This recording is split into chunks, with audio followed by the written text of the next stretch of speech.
नमस्कार दोस्तों, क्या आप अब की बार धान की सीधी बिजाई करने जा रहे हो? लेकिन आपके मन में कहीं ना कहीं दो तीन क्वेश्चन घूम रहे हैं कि भाई कहीं हम सीधी बिजाई करने के बाद फंस ना जाएं, कहीं आगे चलकर हमारा उत्पादन कम ना निकले तुलना में जो ट्रांसप्लांट विधि से धान की बुआई की जाती उससे। क्योंकि अक्सर हमें सुनने को मिलता है कि धान की सीधी बिजाई के अंदर एक तो खरपतवारों का पूरी तरह से नियंत्रण नहीं हो पाता है, दूसरा धान की सीधी बिजाई जब हम करते हैं तो उसमें 100% बीजों का जर्मिनेशन नहीं हो पाता, कई बार तो खेत खाली पड़े रह जाते हैं।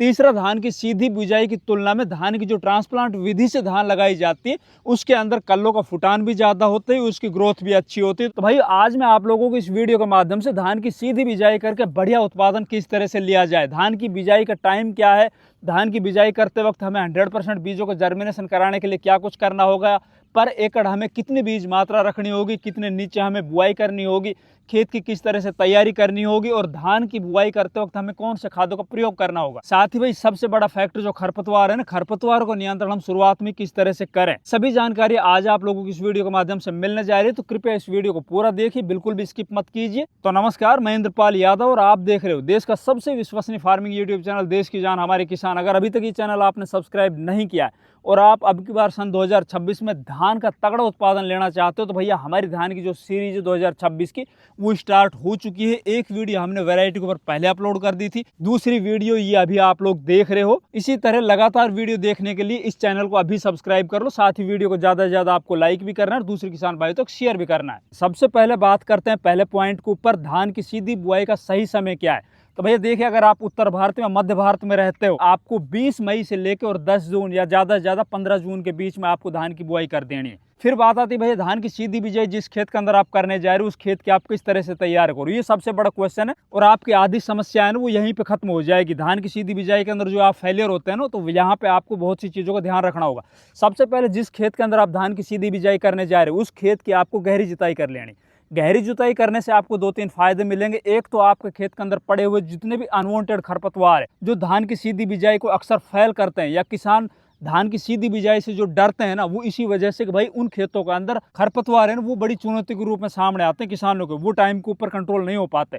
तो भैया अगर आप खेत की अच्छी गहरी जुताई कर लेते हो, उनके अंदर आप बड़े बड़े ढेले निकाल लेते हो, तो ढेलों के अंदर अनवांटेड खरपतवार के जो बीज है ना वो आ चुके होंगे। इस टाइम के ऊपर जब आप देख रहे होंगे 40 से 45 डिग्री के बीच में जो टेम्परेचर इस टाइम के ऊपर दिन के अंदर जो गर्म हवाएं चल रही है, लू चल रही है ना, तो उस वजह से जो ढेलों के अंदर बीज है ना वो पूरी तरह से मर जाएंगे। दूसरी तरफ भैया जिन खेतों के अंदर लगातार आप धान की बुआई करते आ रहे हो उन खेतों के अंदर दो तीन और समस्याएं देखने को मिलती है। सबसे बड़ी समस्या देखने को मिलती है उन खेतों में भैया जमीन में नीचे मिट्टी के अंदर फंगस के स्पोर्स पनप चुके होते हैं, लगातार वो यूं ही बढ़ते चले जाते हैं। दूसरे भाई उन खेतों के अंदर नेमाटोड वाली प्रॉब्लम भी देखी जाती है। और तीसरी भाई लगातार खेत के अंदर नमी बनी रहने से ना खेत की कहीं ना कहीं उर्वरा शक्ति भी कम होती है। जो आप कोई भी चीज की आप बुआई करने जा रहे हो, जैसे धान की बुआई करोगे तो उनकी जड़ें हैं ना वो अच्छे से नीचे जमीन के अंदर नहीं जा पाएंगी, या फिर जमीन के अंदर वो जाएंगी तो नीचे जमीन के अंदर पड़े हुए जो पोषक तत्व हैं उनको अच्छे से अपटेक नहीं कर पाएंगे। तो इन तीनों चारों समस्याओं को एक ही समाधान है। आप गर्मियों के मौसम में फिर धान की सीधी बिजाई करने से लगभग 10 से 15 दिन पहले अपने खेत के अंदर आप बड़े बड़े ढेले निकाल दीजिए, जमीन की आप गहरी जुताई कर दीजिए। फिर इसके अंदर आपको रोटावेटर चला के उन ढेलों को आपको बारीक कर लेना, छोटे छोटे टुकड़ों के अंदर तब्दील कर लेना है।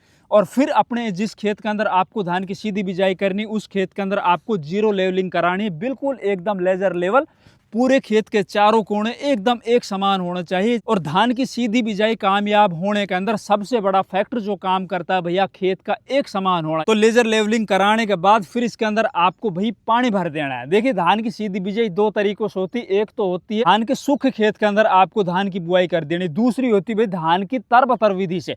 तो पहले अपन बात कर लेते हैं धान की तरबतर विधि वाली, क्योंकि ये जो विधि है ना इसके अंदर धान का उत्पादन ज्यादा देखा जाता है तुलना में धान के जो सूखे खेत के अंदर अपन धान की बुआई कर रहे होते हैं उनके। वो आखिर क्यों, आगे चल के मैं आपको बताऊंगा इसके पीछे का भी रीजन। तो भाई जैसे आपने इस खेत के अंदर पानी भरा है, पूरे खेत में पानी भरने के आप 2 से 3 दिन बाद आप देखोगे आपके खेत के अंदर जो बचे हुए खरपतवारों के बीज है ना वो जर्मिनेट हो चुके होंगे। एक तो आधा खरपतवार आपने गहरी जुताई करके और जो बीज थे वो निष्क्रिय कर दिया आपने गर्मी की वजह से। दूसरा जो बचे हुए जितने भी खरपतवार के बीज है ना वो आपने जब अभी खेत के अंदर पानी दिया है, जो आपने पड़ेवा किया है, तो उस नमी के अंदर वो जर्मिनेट हो चुके होंगे। जैसे आपकी खरपतवार के बीज जर्मिनेट हो जाते हैं तब तक आपका खेत बत्तर आ जाता है, जुताई के लिए तैयार हो जाता है। तो इसके अंदर आपको अहरू से या कल्टीवेटर से अपने खेत की जुताई कर देनी है। जुताई करने के बाद इसके अंदर आपको बेसल डोज के अंदर 1 बैग पूरा डीएपी का, अगर डीएपी नहीं मिल रहा है आपको तो 50 किलो यानी 1 बैग पूरा टीएसपी ट्रिपल सुपर फास्फेट का आप ले सकते हो। अगर ये दोनों चीज़ें आपको नहीं मिल रही तो भाई कम से कम आपको 100 किलो सिंगल सुपर फास्फेट, बढ़िया कंपनी का कोई सिंगल सुपर फास्फेट लेना है। इस टाइम के ऊपर भाई सिंगल सुपर फास्फेट के नाम पर भी आपको बहुत कुछ चीजें है ना वो दी जा रही है। साथ ही इसके अंदर आपको पोटास भी 30 से 35 किलो पर एकड़ का और 20 किलो पर एकड़ का आपको यूरिया भी लेके और पूरे खेत के अंदर आपको छिट्टा दे देना है, या फिर मशीन से आप बुआई भी कर सकते हो। मतलब कुल मिला के ये है कि जो फर्टिलाइजर है ना वो आपको इस टाइम के ऊपर अपने खेत की जुताई करके और फिर डाल देना। ये डालने के बाद फिर अपने खेत के अंदर आपको रोटावेटर निकाल देना। खेत आपका रेडी हो चुका है, तैयार हो चुका है। ऊपर से रोटावेटर की वजह से आपको पता है एक तरफ तो जहाँ मिट्टी आपकी बिल्कुल भुरभुरी हो चुकी है, ऊपर से आपका एक तरह से पाटा लग चुका है। अब जब खेत तैयार हो चुका है हमारा, तो अब बात आती है इसके अंदर भैया हमें कौन सा बीज बोना है, कितनी मात्रा में बोना है, कितने नीचे बोना है, बीज की किस तरह से हमें उपचार करना है। तो 1 एकड़ जमीन के अंदर अगर आप हाइब्रिड बीज की बुआई करने जा रहे हो, हाइब्रिड कोई भी अच्छी क्वालिटी का जो डीएसआर यानी सीधी बिजाई के अंदर अच्छा उत्पादन देता हो आपके एरिया के अंदर, या फिर आप हमारे वैरायटी वाला वीडियो भी देख सकते हो, उसके अंदर मैंने हाइब्रिड की 4-5 वैरायटियां बता रखी, उनमें से कोई भी आप अपने खेत में लगा सकते हो। लगभग 1 एकड़ जमीन में आपको जो बीज मात्रा रखनी हाइब्रिड की वो 7 से 8 किलो रखनी है। अगर आप कोई रिसर्च वैरायटी अपने खेत के अंदर लगाने जा रहे हो तो आपको 10 किलो पर एकड़ का बीज रखना है। अगर आप अपने घर वाला बीज लगाने जा रहे हो तो आपको 12 किलो से 15 किलो पर एकड़ का बीज लेना है। अब ये बीज तो आप अपने घर के ऊपर लेके आ चुके हैं। अब इसके अंदर आपको ये सुनिश्चित करना है कि बुआई से पहले इन बीजों को उपचारित जरूर कर लेना है। अब बीज उपचारित करने के लिए पहले देखिए, जो आप हाइब्रिड बीज लेके आए हो ना, तो वो तो शायद आपका बीज उपचारित होके आया होगा। जो पैकिंग उसके अंदर लिखा हुआ आता है बीज उपचारित है या नहीं है। अगर आप घर वाला बीज बोने जा रहे हो तो उस बीज को आपको उपचारित कर लेना है। घर वाले बीज को उपचारित करने के लिए आपको क्या करना है, पहले तो आप नमक के पानी के अंदर अपने बीज को डुबोइए। 1 किलो नमक आपको लेना है, 10 लीटर पानी के अंदर मिलाना है और उसी में आपको 8 किलो से 10 किलो बीज, जो घर वाला बीज आपका है या फिर आप कोई भी बीज उपचारित करना चाहो तो इसी पानी के अंदर आपको डाल के रख लेना है। फिर इसके अंदर से आप तो जो हल्के बीज है ना, जो जामेंगे नहीं, वो बीज अक्सर पानी के ऊपर तैर रहे होंगे, तो उन बीजों को आप हटा लीजिए। नीचे जो बीज डूब चुके हैं उन बीजों को आप निकाल लीजिए। निकालने के बाद आप 2 से 3 बार साफ पानी से उन बीजों को दोबारा से धो लीजिए, ताकि जो नमक का जो प्रभाव है ना वो खत्म हो जाए। फिर इस बीज को आपको किसी दूसरी बाल्टी के अंदर लगभग आपको 8 से 10 लीटर पानी दोबारा लेना है। उसके अंदर आपको 2 ग्राम स्ट्रेप्टोसाइक्लिन लेना है और 20 ग्राम इसके अंदर आपको कार्बेंडिजम जो आती है ना बायोस्टिन के नाम से, वो लेके और किसी डंडे से उसको मिला के और फिर जो आपने बीज लिया है, जो नमक के पानी से आपने धो के बीज निकाल के बाहर रखा है ना, उस बीज को आपको उस बाल्टी के अंदर डाल देना है। डालने के लगभग 24 घंटे तक आपको उस बाल्टी के अंदर उस बीज को रखना है। अब 24 घंटे होने के बाद इस बीज को आपको बाहर निकाल लेना है। किसी छांव के अंदर कोई नीचे कपड़ा वगैरह बिछा के या फर्श के ऊपर इसको डालकर अपने बीज को आपको सुखा लेना है। जब आप अपने खेत के अंदर बुआई करने जा रहे हो, जो तरबतर विधि वाली बात बता रहा हूँ मैं, जिस खेत के अंदर आपने पड़ेवा करके और फिर आप बोने जा रहे हो ना, तो शाम के टाइम आपको इस बीज की बुआई करनी, ताकि पूरी रात आपका जो बीज है ना जमीन की नमी के अंदर रहे। और रात के टाइम में जमीन की नमी बढ़ती है, घटती नहीं है। अगर सुबह के टाइम अगर बीज की बुआई आप करोगे, दिन भर अगर लू चली तो कहीं ना कहीं हो सकता है कि आपका जो बीज आगे चलकर उसकी जर्मिनेशन संख्या वो थोड़ी कम पड़ जाए। अब बुआई करने के तुरंत बाद इसके अंदर आपको, जिस खेत के अंदर आप तरबतर विधि से बुआई करने जा रहे हो ना, उसी खेत के अंदर आपको बुआई करने के तुरंत बाद या फिर सुबह के टाइम में जितना जल्दी हो सके ना, आपको पेंडामेथिलिन का स्प्रे कर देना।